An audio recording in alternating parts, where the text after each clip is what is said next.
size. I'm happy to introduce our next speaker, who's my co-moderator, Quan Nguyen, who will be discussing clinical trial design for treatment of visual loss. He's also a professor at Stanford, and I'm sure this will be a fantastic talk.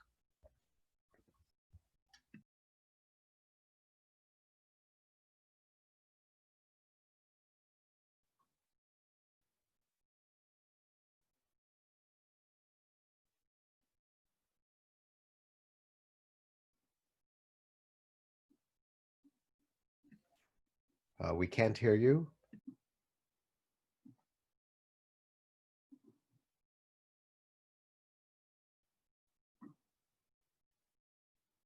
Mute now. Okay. We can hear you now.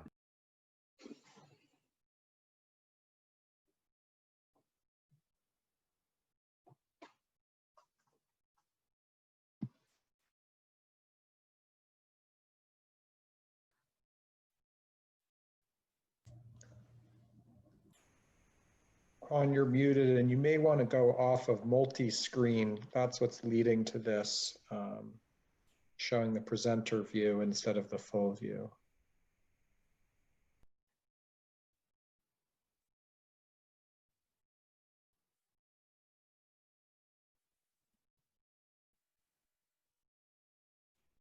For example, if you have a second screen plugged in. This one. Okay, good. And then I should do from this. yes, Yes. Okay. Let me see if that one is. That's very good. Great. So our university received research funding from various sources, and I serve on the various steering committee for various study from different groups. And let's see. What we hope to do today is to recognize that properly conducted clinical trials are beneficial in bringing new treatment for ocular diseases, and to identify various approaches in recruiting potential study subjects for clinical trial. Let's just say you design after today's exciting meeting that you would like to design a clinical trial for the treatment of vision loss, say secondary to optic exclusion or various reasons. Some of the questions one need to look at, for example, are what are the current treatment that we have for the disease? What are the unmet needs? What phase do you want to conduct the clinical trial? Is it a phase 1, which is usually a proof of concept, first in human, or phase 2, those finding where you want additional data to demonstrate and confirm by activity and activity, or is it a phase 3 pivotal study to confirm efficacy?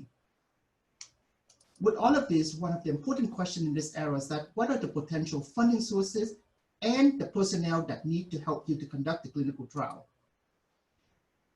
One also then asks the question, is just trial possible? Is there truly an unmet need? So we recognize that there are better trial designed to achieve more improved outcome and to reduce side effect and social economic burden for our patient and for our society. We also need to recognize that when we use guideline and quality, we need to recognize when they're good quality.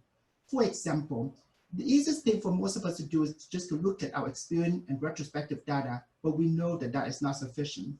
Then for the seduction part, for example, after this meeting, you attend a congress like this, you listen to many of the experts that has been presenting, and you go home, you practice from that. That's only the seduction phase. But for all of us, we should try to go to the maximum level. That's from the deduction phase, where you look at randomized control trial, where you have evidence-based medicine, so that every statement, every recommendation you make would be important. So now, I'm going to use my own experience and what I've gone through my career to illustrate some of the points. So this is a case in theory of a clinical trial for the treatment of visual loss from diabetic macular edema. Go back 16 years to 2004. I was just in the second year of my faculty in Baltimore and just after fellowship. And at that time, the unmet needs was that there was no treatment that could improve vision in diabetic macular edema. The ETDRS had taught us that focal laser mainly stabilizes vision, but does not improve it. So I, as an investigator, had the desire to conduct a phase 1, first in human, open label clinical trial to evaluate the safety and bioactivity of a pharmacologic agent delivered intravitreally for diabetic macular edema. With that in mind, we designed the phase 1 study called the ranibizumab for edema of the macula and diabetes, or the RE study. whereby we look at just very simple 20 subjects and we treat with the open label with certain dose of the pharmacologic agent. And we found significant results in which we see not only the reduction in retinal thickness, we also see improvement in visual acuity. So with that, we're quite excited. But again, that was just simply a phase 1 first in human study. So we move on to the next step. Fast forward 2 more years later, that's 2006. At that time, the unmet need are now to further study and support the role of a pharmacologic agent, in this case, ranibizumab for diabetic macular edema. So my desire at that time was to conduct a phase 2 randomized multi-center clinical trial to evaluate further the safety, bioactivity, and role of a pharmacologic agent compared to laser, which was the standard of care at that time for diabetic macular edema. So with that, we launched the multi-center REACH-2 study, where we look at result, a study participants from across the United States for that study. And with that, we were able to publish a result with the first 6 months and subsequently with the 2-year recon. But again, these are phase 2 study, which had not reached the goal yet. So then fast forward 2 years later to 2008, while the study is going on for the phase 2, we now recognize our unmet need has now become how to achieve an approved treatment that can improve vision for patients with diabetic macular edema. So our desire at that time was to conduct 2 phase 3, which usually required by the FDA, randomized multi-center international pivotal clinical trial to confirm the efficacy and safety of a particular pharmacologic agent compared to laser, which was the standard of care for diabetic macular edema at that time. With that, we designed the multi-center RISE and RISE study, which enrolled over 700 subjects across the world in this aspect there, and we compared to that. And with that, we came out with the 2 randomized phase 3 randomized trial, the result that came out 4 years later with this aspect. So as you can see, I just took it you literally starting from phase 1 to phase 2 to phase 3, asking a simple question from the beginning: what are the unmet needs? What can we do to improve the vision or to prevent vision loss for our patients? So after 8 years and countless number of patient colleagues and tremendous amount of effort and cost, on August 10, 2012, 8 years after we first published our phase 1 result, the FDA approved ranibizumab for the treatment of diabetic macular edema. Certainly, there's many work from going on to go into that. However, the truth is that millions of patients across the globe no longer suffer vision loss from diabetic macular edema. And that's how we hope to many of the disease in ophthalmology have similar pathway as well. So I just mentioned to you some of the trials we do, but certainly why we do involved with this, we recognize unmet need, but we also recognize the role and the challenges in working with industry. Should only the industry develop new product? Market size and investment are always a question there. Then there's some other question: should all diseases be treated equally? Various society need to be involved with this aspect. And certainly we have medical organization and patients that need to be involved as well with this aspect. We recognize that industry help us to move drug forward, but we also recognize that the challenges in working with them. In general, industry trial usually must address the interest and not necessarily the patient or medical unmet need. So we have to be quite sharp and recognize that. Protocols that are written by the sponsor are often interested in having the drug approved, in which they're looking for the so-called ideal patient and protocol to have the drug approved. And they try to get a much broad indication as possible. They also need to worry about off-label uses and patents, various things with that. And at the same time, we also have to pay attention and recognize that some pharmaceutical companies are not necessarily ethical. And we see here in this situation with this group by the Turin Pharmaceutical, whereby overnight, after they get a drug approved, they get to increase the cost of the drug is daraprim, which is used to treat ocular toxoplasmosis, where they increase it from $13 overnight to $750 overnight. And that was tremendously an unethical move that they did. And certainly the medical society and medical professional recognize that aspect. So working with this group has to be very careful and using the most ethical standard.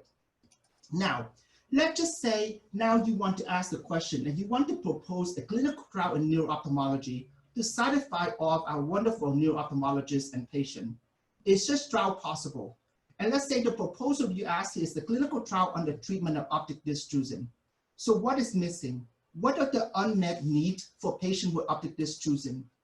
What do we need to know before planning such trial? Certainly, we want a better understanding of the disease mechanism so that we can find appropriate treatment. We need better agreement among specialists, of those in Montreal, to those in America, to those in Asia, on the criteria for diagnosis of optic disc drusen. We also want better defined endpoint for the trial. If you would have a trial like this, what is the endpoint to show something is effectiveness? Is it a one endpoint or is it a composite endpoint? And of course, you have better network and organization that go along with that. Some of the gap that in conducting trial for visual loss I find as well. Sometimes it is very hard to define the clinical and the etiologic diagnosis, and also the study population too. For example, if I were to design a trial of mixed non-infectious diffuse and posterior uveitis with different pathophysiology, evolution, and response to treatment, that might be very difficult because each of those groups have different response. Similarly, one can say if we want to do a trial of optic neuropathy for multiple etiology, that probably won't be able to answer clearly either because there's so many etiology that involved with that aspect. Then therefore, we need to define the smart endpoint according to the study disease, and perhaps we can do regional trial initially to learn more about the disease aspect from there. Another gap in conducting clinical trial for visual loss is that we should take advantage of the various device objective assessment that we have. Throughout the whole day today, you have seen multiple ways to look at, for example, optic disc drusen. Should pursue other outcome measures, and we look at repeatable, quantifiable, reliable assessment. For example, the drusen volumes, the drusen autofluorescence, and I've just showed before, when you look at OCT angiography, you can look at the drusen flux that occurs there as well. We take advantage of all of this aspect. And then we want to also pay attention to various associated structural involvement, such as the CNV that Diana was talking before, to see if we should include that as part of our study as well. So with all of this, with rare disease like this, we always encourage our colleagues to share knowledge to move diagnosis and treatment forward. So the model for the American Journal of Ophthalmology case reports is just every randomized placebo-controlled trial, every newly described disease start from a single case report, especially with rare disease optic disc drusen. So we want to encourage our colleagues to dedicate the time and effort to share new knowledge about diagnosis and treatment to detect and improve vision loss, even as a case report. So after this meeting today, you go home and the next time you see optic disc drusen with something that has not been reported before, you should take the time to share that, because then that would then help the community overall to plan for trial to get the treatment in the future. So now let's move to the second half of my talk, where I would use some of our experience to talk about recruitment strategy when we conduct a trial. So this seems to be working quite well for us at the Bioinstitute of Stanford in our retina and uveitis clinical trial research unit here, where we have very careful planning, multiple strategy, be flexible, and realistically prepared to devote the necessary effort here. The three key points when we do clinical trials successfully is to identify, approach, and consent groups. So let's talk about identify. Certainly, inclusion, exclusion criteria should be very well known, and all the team members should know about it. If we don't memorize it, we should have like a cheat sheet that we carry with us. We have the potential list of subjects, and then we scrutinize them. By default, you should file that to prove that this subject is not eligible, and then you do the hard time to prove that the patient actually met all criteria, so that is minimize the number of screen failure that can occur. Second, you review all the incumbent patient of the investigator and other specialists in the practice. If one finds any potential, you alert the team member. Many of our colleagues like to text to us information about patient, but we just have to remind them that that is not PHI, so then we should try to avoid that habit in there with aspect. And then also remember that you cannot just rely on general refer alone. Recent studies look at 7,000 physicians report that only 31% referred a patient to a trial. So the remaining 70% of the time, one needs to go out your environment to get the patient for your trial if you really believe in it and want to proceed with that. The approach to the patient is the most important and tricky part of that. And everybody in the team work very closely, especially your coordinator. with whom you should definitely recommend and introduce as your colleague so that you can make and gain and provide confidence for your patient when they work with him or her DASHAs. And then you, of course, always have to make sure that you follow and avoid all the exclusion as possible. And then you should also know your potential subject base very, very well with this aspect. In a recent claim-based analysis, about 63% of patients with uveitis are over a certain age. So if you learn today Optic distribution occur in certain group of patients, certain age, that's what we should go for. We go for the most common and not go for the rarest aspect from there. Where we work now is in Silicon Valley. So here the subject in certain can be quite savvy. So therefore, we need to find out from them, and we want to make sure that we get information, because oftentimes they provide us and they bring in an access question. So we need to see to remain well versed all the time with this aspect from there. And certainly you should expect that not every subject, every patient will agree to join you, no matter how wonderful you are as a physician, as a clinician scientist. So we're willing to take no as an answer as well too, as long as we share with our patient everything that they need to know about. So finally, in the consent form in this aspect, we provide our potential subject with consent form, because they're usually like 30, 40 pages ahead of time. We ask them to read and not to sign, but to spend the time over through the 3 to 5 days or so to read them. So by the time they come to see us, then we have all of those aspects from there. We certainly discuss the pros and the cons from there. And when we work in an academic center like this, there should not be any bias. So you should open to all different potential, different type of trial work that will help you with you and your patient. And do not over-promise your patient either. Again, if we know everything, we would not be conducting the trial. So oftentimes we share with our patient what we don't know and what we hope to achieve. So in summary, what we hope to share with you so far and demonstrate to you is that in the future, whenever we look at this, we have to recognize that clinical trials are invaluable mechanism to evaluate treatment to preserve, enhance, and improve vision. To conduct clinical trial for patients with true vision loss and unmet need, rather than just trial that find a place for a new drug in the market, that is not really appropriate for us. Systematic and orderly approach to clinical trial can bring tremendous benefit to patients in their vision, and with various different phases, 1, 2, and 3.